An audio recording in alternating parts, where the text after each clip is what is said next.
Vous regardez l'invité de la rédaction sur Medi 1 et merci de nous rester fidèles.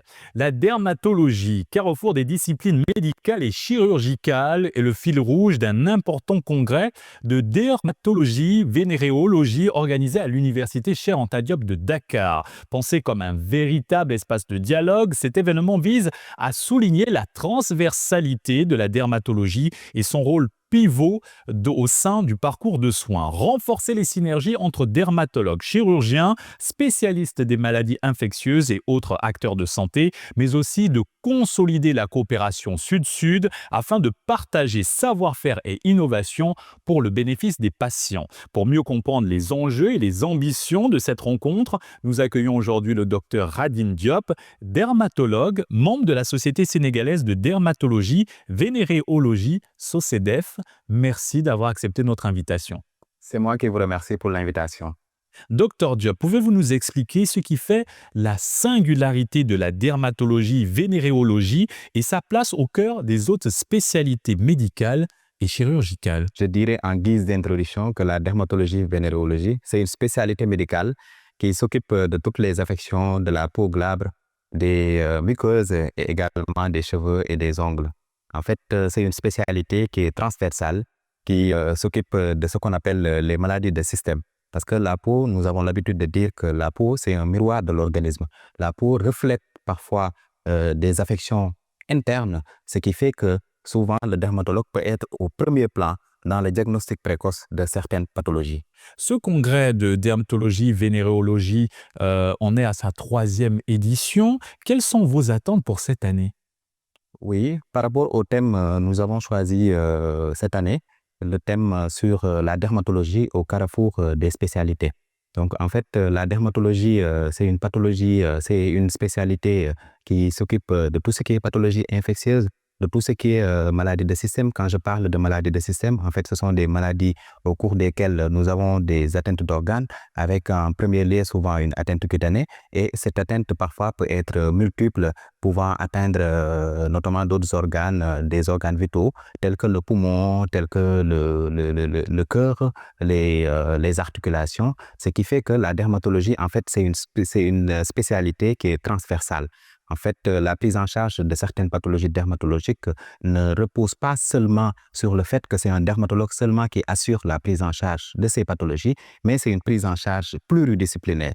Et en ce lieu, le dermatologue occupe une place privilégiée dans le diagnostic précoce de certaines pathologies. Donc, d'où l'intérêt du thème de notre congrès qui va porter sur la dermatologie au carrefour des spécialités. Et qui participe à cet événement? Qui sont les principaux intervenants et partenaires conviés à cette grande rencontre médicale? Oui, nous recevons différents intervenants qui viennent de plusieurs pays. Déjà, les dermatologues qui sont à Dakar, mais également nous allons recevoir des dermatologues qui vont venir de la sous-région, dans beaucoup de pays en Afrique de l'Est, mais également dans les pays maghrébins, notamment au Maroc.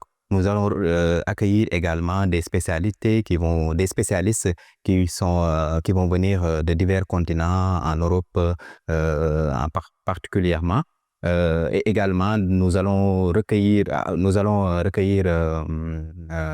des spécialistes qui s'occupent d'autres organes. Comme je vous ai dit tantôt dans la définition, que la dermatologie, en fait, c'est une spécialité transversale. Donc, nous sollicitons parfois l'appui d'autres spécialités dans la prise en charge de nos patients. Renforcer les synergies au cœur du système médical. Quelles sont maintenant les thématiques majeures débattues au cours de ce congrès de dermatologie vénéréologie? Oui, les thématiques sont variées.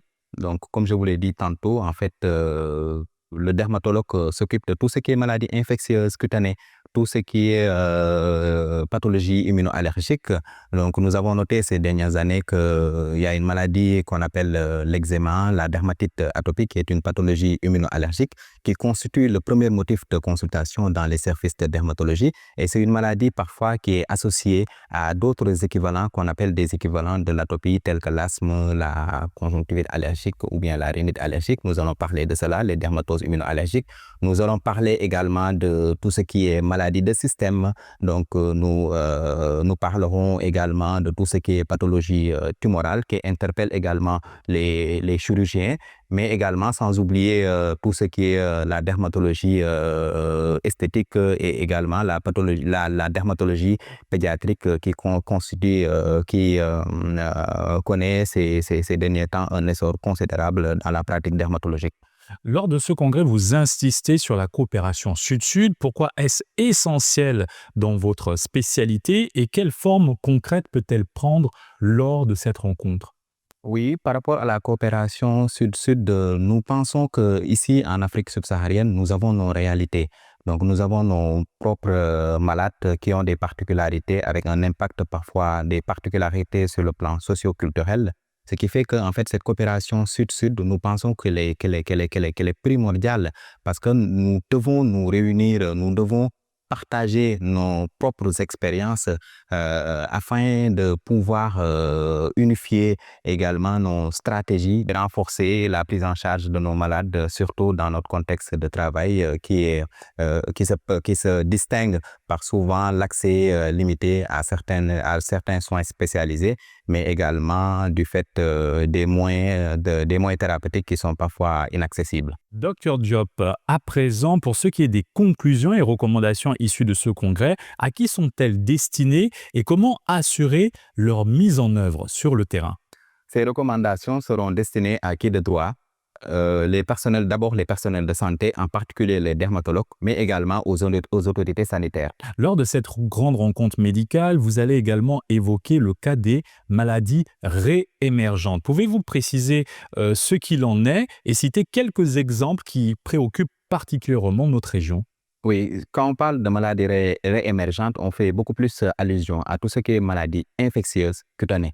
Parce que vous savez, auparavant, on parlait de certaines pathologies telles que la lèpre, qu'on considérait comme une maladie qui avait complètement disparu, mais nous avons constaté ces dernières années, de plus en plus, nous constatons des cas de lèpre dans notre pratique quotidienne, mais également certaines pathologies infectieuses chroniques telles que la tuberculose. Donc, quand on parle de maladies réémergentes, on fait beaucoup plus allusion à ces maladies infectieuses. Quelles sont, selon vous, les pathologies dermatologiques et vénéréologiques les plus fréquentes en Afrique de l'Ouest? Oui, en fait, les pathologies, elles sont multiples. Mais d'après les études actuellement, nous avons les dermatoses immunoallergiques qui constituent le premier motif de consultation dans les services de dermatologie en Afrique de l'Ouest, ce qui a été prouvé par plusieurs études qui ont été réalisées ici au Sénégal, mais également dans d'autres pays en Afrique subsaharienne. Nous avons également les dermatoses infectieuses. Quand je parle de dermatoses infectieuses, nous avons tout ce qui est dermatose bactérienne, les virus, mais également les champignons qui viennent en deuxième position. Nous avons également d'autres pathologies beaucoup plus rares, telles que les maladies de système, les tumeurs cutanées, qui constituent également des pathologies que l'on voit de manière courante dans nos différentes consultations. Dr Diop, aujourd'hui, concrètement, quels sont les défis prioritaires à relever pour votre spécialité, la dermatologie vénéréologie? Et je pense que le défi majeur, c'est de combler le gap de dermatologues qui existe surtout dans les régions. Parce que nous constatons que la plupart des dermatologues qui exercent sont basés à Dakar. Donc, je pense que le principal combat, c'est que l'État, d'abord, à son niveau, qu'ils essaient de recruter les dermatologues qui ont eu à finir leur formation et essayer de les envoyer en région pour pouvoir peut-être essayer de combler ce gap de spécialistes. Je pense que ça, c'est un défi majeur. Et puis l'autre chose également, c'est par rapport à la formation. Donc, nous lançons un appel aux autorités de pouvoir aider les jeunes étudiants qui ont eu à soutenir leur thèse de doctorat, de leur fournir des bourses de formation pour qu'ils puissent se spécialiser. Et comme ça permettra de former davantage des dermatologues et ceci pourrait permettre de combler le gap de spécialistes qui existe notamment dans les zones qui sont très reculées. Merci, Dr Diop, d'avoir accepté notre invitation et pour cet éclairage. C'est moi qui vous remercie. Et c'est ainsi que s'achève cette émission. Excellente suite des programmes sur la panafricaine Média.